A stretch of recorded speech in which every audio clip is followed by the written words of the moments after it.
Do people annoy you, insult you, or try to provoke you? Do their words and actions ignite anger inside you? Today we will solve this ancient problem, for Machiavelli knew the truth: anger is not strength, it is slavery. And in this lesson, I will show you how to become untouchable, how to never be bothered, and how to turn every insult into your advantage. In the courts of princes, where daggers hide behind smiles, a man who shows his anger is already defeated. Machiavelli once warned a ruler must be stone when insulted, marble when provoked, and steel when attacked. For anger reveals weakness, and weakness invites ruin. In this discourse, we shall uncover how to never be angered or disturbed by anyone, how to become untouchable in a world designed to provoke. Let me tell you a truth that most men refuse to accept: anger is not a sign of power, it is a confession of weakness. The man who loses himself in rage, who shouts, strikes, or fumes at the smallest insult is not feared. He is pitied, mocked, and secretly despised. Machiavelli observed that the most dangerous man in the court was not the loud, fiery general who erupted at every offense, but the quiet prince who seemed unmoved, even when others tried to provoke him. For anger is a leash, and those who can pull it control you. Think for a moment about those who seek to irritate you. They are not searching for your wisdom, nor your reason. They are searching for your reaction. Their aim is not victory in truth, but victory in disturbance. And when you allow yourself to be shaken, when you let their words ignite your fury, you hand them power without resistance. The insult may be small, the provocation meaningless, but the anger it awakens within you betrays a larger truth, that you are not a master of yourself, but a slave to every fool who knows how to press your buttons. It is a fool's delight to see you rattle. It gives him pleasure, because in that moment he is the ruler, and you are the ruler. You may carry authority, you may carry strength, but if the fool can make you tremble with rage, all of it crumbles before the eyes of those watching. Understand this: the greatest humiliation is not the insult itself, but the evidence that another man's words have seized command over your soul. Machiavelli would say the man who angers easily is like a fortress with its gates wide open. Any enemy may enter, not with an army, but with a whisper. He who angers quickly can be manipulated endlessly, because his enemies need not strike at his body, only at his pride. One word, one gesture, and he will destroy himself. Thus, to be easily angered is to become a weapon for others. Look at history. Emperors, kings, generals, all who were known for their fiery tempers, met their downfall at the hands of calmer, more calculating men. The furious ruler believes his rage will frighten his enemies, but in truth it blinds him, exposing him to traps he cannot see. The calm ruler, however, sees everything, waits, and strikes not in the heat of passion, but in the clarity of strategy. Anger clouds the mind, and a clouded mind cannot rule. Consider also the illusion of strength in anger. Many men believe that if they roar loudly enough, if they lash out violently enough, they will appear strong. But true strength requires no display. It is silent, firm, immovable. The mountain does not roar at the wind, yet it crushes it with its weight. The sun does not argue with the darkness, it simply rises, and the shadows flee. Anger is noise, not power. It reveals the wound rather than concealing it. To rage is to show where you can be struck again. Now imagine a different kind of man, the one who does not respond to provocation. His enemy mocks him, yet he remains silent. His rival insults him, yet he does not flinch. To the crowd, this man appears unshakable, like a wall no one can move. The mocker begins to feel foolish, the rival begins to feel weak, because their weapons have no effect. This is the power of restraint, to make others question themselves, while you remain untouched. But restraint is not easy. It requires discipline to chain your instincts, to smile when you would rather shout, to remain still when you would rather strike. Yet it is precisely this discipline that creates an aura of fear. For what terrifies your enemies is not your anger, but your calm. When you do not react, they cannot predict you. They cannot see inside you. They cannot measure you. And what cannot be measured cannot be controlled. The man who rages is transparent, but the man who remains calm is a mystery. And mystery always inspires fear. And here lies the first secret: anger is the weapon of the weak, but composure is the armor of the strong. If you wish to rule yourself and others, you must train yourself to feel the spark of irritation and yet not let it ignite. This is not passivity. It is control. It is not cowardice. It is dominance over yourself. For the man who rules his own emotions rules all men. Yet one may ask, if anger exposes weakness, then what replaces it? If one cannot show rage, how then does one maintain power in the face of insult? This leads us into the second truth Machiavelli reveals. that power does not come from your fury, but from your composure, from the appearance that no man can disturb you. The man who masters his anger discovers something far greater: the immense power of composure. For what is composure, if not the art of appearing untouchable? To remain calm when provoked is to send a silent message: nothing you say, nothing you do, can move me. This appearance is far more devastating than 1,000 outbursts, for it denies your enemy the satisfaction of victory. He strikes at you, yet you do not bleed. He shouts at you, yet you do not tremble. And in that stillness, he begins to feel small, while you grow large. Machiavelli understood that in the games of power, men are always watching, always measuring, always judging. They do not care about the insult you received, but about how you respond to it. If you flare up in rage, they see weakness, your crown slipping, your control breaking. But if you remain calm, if you appear as an unshaken stone, the crowd whispers to itself, "This man cannot be disturbed." And that whisper builds into awe, and awe transforms into fear. For fear is not born from loudness, but from silence. Think of the lion. He does not roar at every jackal that yelps in the distance. He does not turn his head for every bird that mocks him from the trees. He remains silent, regal, as if the entire forest were beneath his notice. When he does roar, it is not from anger. It is a calculated display, timed with precision, to remind all creatures of his dominion. His composure is what makes his roar terrifying, for it is rare, deliberate, and unstoppable when unleashed. So too must you be. If you react to every provocation, you become predictable. Everyone knows your weakness. Everyone knows how to summon your rage. But if you train yourself to remain calm, you become unreadable. Your silence makes others nervous, for silence is an abyss into which their words vanish without echo. They begin to wonder, does he not care? Is he planning something? What is hidden behind that calm face? The mind of your enemy starts to devour itself with uncertainty, and uncertainty is far more destructive than anger ever could be. Composure is not merely the absence of reaction. It is a weapon in itself. It is a mask you wear, one that denies your rivals any access to your inner thoughts. The prince who shows composure commands respect, not because he is loved, but because he is feared for his unreadability. People know where to strike a man who shows his anger, but they never know where to strike a man who shows nothing. And it is this uncertainty that makes him untouchable. Consider how easily people become unsettled when they cannot predict your mood.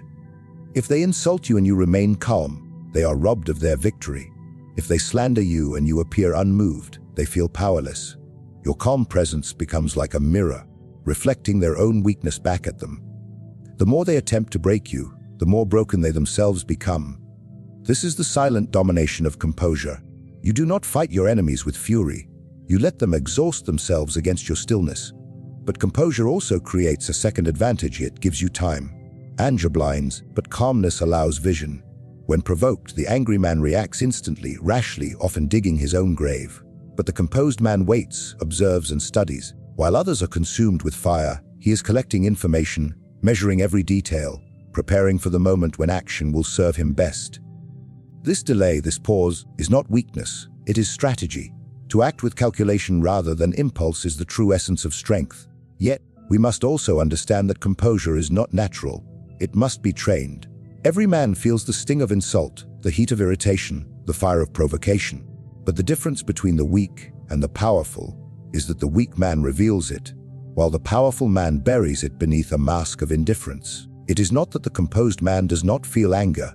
It is that he does not allow others to see it. And in hiding it, he transforms it into a private tool, rather than a public liability. This mastery over the self creates an aura around you, an atmosphere that others can sense. They approach with caution, they speak with care, because they never know what lies behind your still eyes. Some will imagine you merciful, others will imagine you ruthless. Let them imagine what they will. The important thing is that they cannot know. For when men cannot know you, they cannot control you. And here the second truth reveals itself. Power is not in showing your emotions, but in concealing them. It is not in shouting back at your enemies, but in making them uncertain whether they ever reached you at all. Composure transforms every insult into dust, every provocation into silence, every enemy into a fool who cannot touch you. And when you master composure, you step into a higher form of strength, one where indifference itself becomes a weapon, where ignoring your enemies wounds them more than any sword could. If composure grants you power, then indifference transforms that power into a weapon. For there is nothing more unsettling to an enemy than to see his attacks vanish into the void, unacknowledged, unanswered, irrelevant. To show indifference is to declare silently, "You do not matter." And in this declaration lies the most refined form of dominance. Consider what happens when a fool mocks you in front of others. If you flare with anger, the fool has achieved his purpose. He has pulled you down to his level, and the crowd delights in the spectacle. If you respond with clever words, you still grant him recognition, allowing him to share the stage with you. But if you respond with nothing, if you carry on as if his words were dust, the fool vanishes in the eyes of all. He shrinks, not because you defeated him in combat, but because you denied him combat altogether. He sought validation through your reaction, and your indifference robbed him of it completely. Indifference is not weakness, it is calculated cruelty. To ignore is to wound more deeply than to strike, for a man would rather be hated than invisible. Hatred still grants him importance, but indifference erases him entirely. It communicates that his existence is beneath acknowledgement, that his efforts to disturb you are unworthy of your attention. In politics, in war, in courtly intrigues, this technique is devastating. Many men have fought their whole lives not to be defeated, but simply to be noticed. To deny them, this is to deny them everything. Machiavelli knew that men hunger for recognition as much as they hunger for food. When you do not grant them this recognition, when you treat their provocations as beneath you, you starve them, and hunger drives them to desperation. They grow reckless, erratic, exposing weaknesses they might otherwise have concealed. Your indifference becomes a trap, luring them into self-destruction, while you stand still, untouched. Think of how much energy your enemies waste when they realize you do not respond. They will insult you once, twice, 100 times, each time hoping to pierce your armor. But your silence frustrates them. Your stillness drives them to louder shouts, to wilder gestures, to acts that reveal their own weakness. And while they burn themselves in fury, you conserve your strength. Indifference is not only psychological warfare, it is efficient warfare. You destroy without lifting a blade. But indifference also does something greater. It builds an image. The image of a man who cannot be bothered, who is above petty struggles, who lives at a higher plane than those who waste their energy in quarrels. People admire such a man because he appears rare, untouchable, superior. The masses are drawn to strength, and nothing looks stronger than a man who cannot be disturbed. He becomes like a mountain in a storm. While others bend, break, and howl, he remains unmoved. This image alone creates influence, for men naturally gravitate towards stability and away from volatility. Yet indifference must be used with precision. It is not the same as passivity. To be passive is to be weak, but to be indifferent is to wield silence as a blade. You must know when to employ it and when to break it. If you are indifferent to everything, even matters of consequence, men will think you dull, lifeless, incapable. But if you are indifferent to insult, to petty disturbance, to small attacks meant only to provoke, then you become feared. Your silence communicates judgment, as if you have already measured the enemy and found him beneath your concern. This is why princes who mastered indifference were untouchable. They were not men who rushed into every quarrel, nor were they men who wasted their dignity on trivial disputes. They reserved their words and their wrath for great matters, and when they finally did act, it was devastating. Indifference, then, is not the denial of power. It is the conservation of power. It ensures that when you strike, it is never out of anger, but out of calculation. Now imagine this dynamic at play in your daily life. A colleague mocks you, a rival gossips about you, a stranger provokes you with petty words. If you answer, you lower yourself. If you rage, you reveal your weakness. But if you remain indifferent, you turn them into shadows. Their weapons fall to the ground unused, their voices echo back upon themselves, and their existence diminishes. In the end, indifference is the art of making enemies destroy themselves with their own impotence. And yet, while indifference robs your enemies of power, it does something more subtle for you. It clears your mind. When you no longer react to every insult, you free yourself from the endless cycle of anger and revenge. Your energy is no longer wasted in emotional skirmishes. Instead, it is preserved, sharpened, and ready to be used where it matters most. And this leads us into the next great lesson. For Machiavelli would say it is not enough merely to ignore irritation. You must also learn to transform it. The anger you deny outwardly must be harnessed inwardly, converted into calculation, so that every attempt to provoke you becomes raw material for strategy. If indifference shields you from the poison of insult, then calculation allows you to turn that poison into medicine. To merely ignore irritation is only half of mastery. The greater art is to convert every slight, every attempt to provoke you, into intelligence you can use against those who sought your downfall. Machiavelli understood this with precision. The wise man does not waste energy in rage. He harvests the energy of others. When a rival insults you, what do you learn? You learn first his intention. He reveals by his words that he fears you enough to strike at your pride. You learn second his weakness, for he exposes the wound of envy, of frustration, of desperation. You learn third his impatience, for if he had true power, he would strike silently, without alerting you. In this way, every insult becomes a confession. It is not an attack to be answered with fury, but a message to be studied carefully. Think of the man who mocks you before others. To most, his words appear like weapons, but to you they must appear as openings. Why did he choose this moment? What does he reveal about his position, about his allies, about his fears? If you are wise, you will see that every attempt to bother you is a mirror held up to your enemy's soul. His irritation with you betrays how much space you occupy in his mind. His anger is proof of your influence. Thus, when others seek to disturb your peace, they unknowingly reveal their dependence on you. And here lies the essence of calculation, to ask not, how dare he, but how does this serve me? This shift in question transforms you from victim into strategist. The man who asks, how dare he, lashes out blindly, wasting energy. The man who asks, how does this serve me, waits, watches, and builds a plan. Where the first man is enslaved by emotion, the second man becomes master of opportunity. Imagine now a prince in his court, surrounded by whispering nobles. One mocks him openly. A weaker ruler would respond with anger, defending his pride in the moment. But the cunning ruler smiles, as if he did not hear, and later, in the quiet of his chamber, he reflects, why did this noble dare to mock me in public? Was it merely arrogance? Or was it a signal of some alliance, some hidden plot? With this single act of restraint, the prince turns insult into intelligence, irritation into insight. He allows others to reveal themselves while he remains concealed. This is not weakness, it is mastery. Calculation also transforms emotion into timing. When you refuse to act in anger, you deny your enemy the satisfaction of a predictable reaction. Instead, you wait. You let him believe his insult was forgotten, his mockery unanswered. Weeks pass, months pass, and then, when the time is ripe, you strike with precision. He is caught unguarded, and the blow you deliver is 10 times more devastating than any rash retaliation could have been. Such patience requires discipline, but its rewards are absolute. The man who can delay his vengeance controls not only himself, but also the destiny of others. But let us not confuse calculation with cold detachment alone. It is not about simply recording information like a scribe. It is about bending that information into advantage. If a rival's insult reveals envy, you may use that envy to manipulate him, offering him a false sense of victory to draw him deeper into your grasp. If his mockery reveals insecurity, you may amplify that insecurity through subtle acts that erode his confidence. If his provocation reveals his impatience, you may stretch him thin, forcing him to act rashly while you remain unshaken. In this way, every insult becomes material for strategy, and the beauty of this approach is that your enemies will never suspect it. They believe you unmoved, untouched, perhaps even naive for not responding. They laugh, thinking their words cut you. Yet behind your silence, you are already weaving their downfall, step by step, while they sleep in ignorance.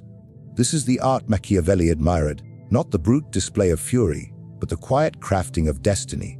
For power does not come from loud victories. It comes from victories unseen until the moment they are revealed. Still, one may ask if insult and provocation can be transformed into intelligence. What becomes of the man who achieves such mastery? How does he appear to others? For surely, he cannot remain hidden forever.